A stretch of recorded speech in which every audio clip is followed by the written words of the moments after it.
It is with a great deal of joy and happiness that we come to this beautiful place today to celebrate the vows of marriage with Stephanie and with Josh, to praise their God together as they commit their lives unto Him as individual faiths, to be the faith of a husband and a wife in service to their Savior. On behalf of Josh and Stephanie and for their families, we welcome you as you come to share in this time which that you're here. One of the most beautiful expressions of love and loyalty that was ever penned was first spoken by Ruth when she said, "Entreat me not to leave you, nor to return from following after you. For where you go, I will go. And where you stay, I will stay. Your people will be my people, and your God, my God. Where you died, there I will die, and there I will be buried. May the Lord deal ever so harshly with me, if anything but death should part you and me." Since the beginning of time, it's this kind of love has brought men and women together in marriage. And it's this kind of love that Josh and Stephanie feel for one another. And so, who gives this woman to be married to this man? Her mother and I.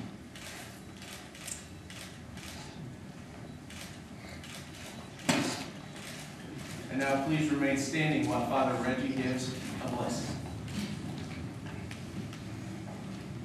Let us pray to the Lord our God for Stephanie and Joshua to come before God, so that they may always be united in love for each other. Which virtue is best portrayed in the 13th chapter of Paul's first letter to the Corinthians, where he says, "Love is patient and kind.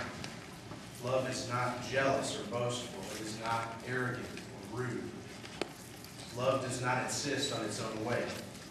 It is not irritable or resentful. It does not rejoice at wrong, but rejoices in the right.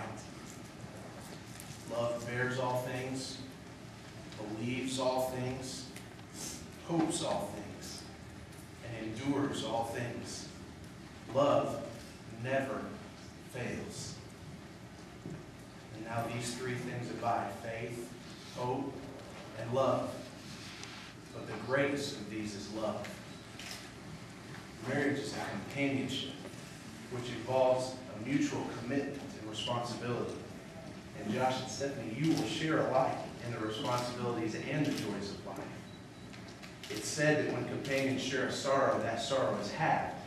But when they share a joy, that joy is doubled.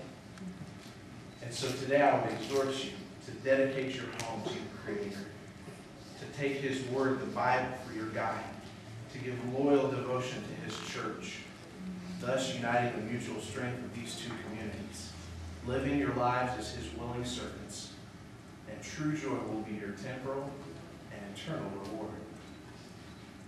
If you will now turn toward one another and join hands.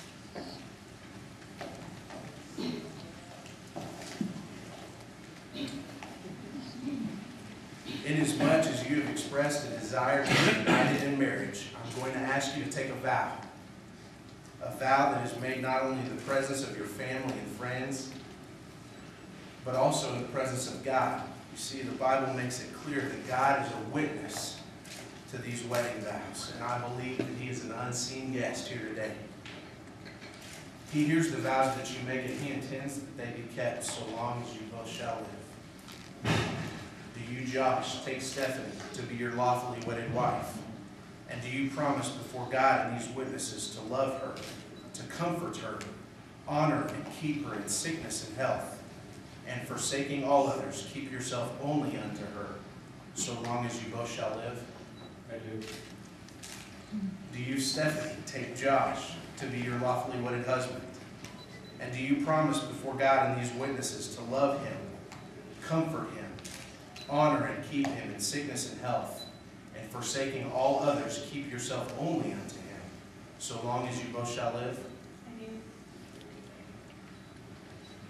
Josh and Stephanie, the wedding is symbolic of two families uniting together and becoming one. In fact, the Bible says, for this reason a man shall leave his father and mother and cleave unto his wife, and the two shall become one flesh.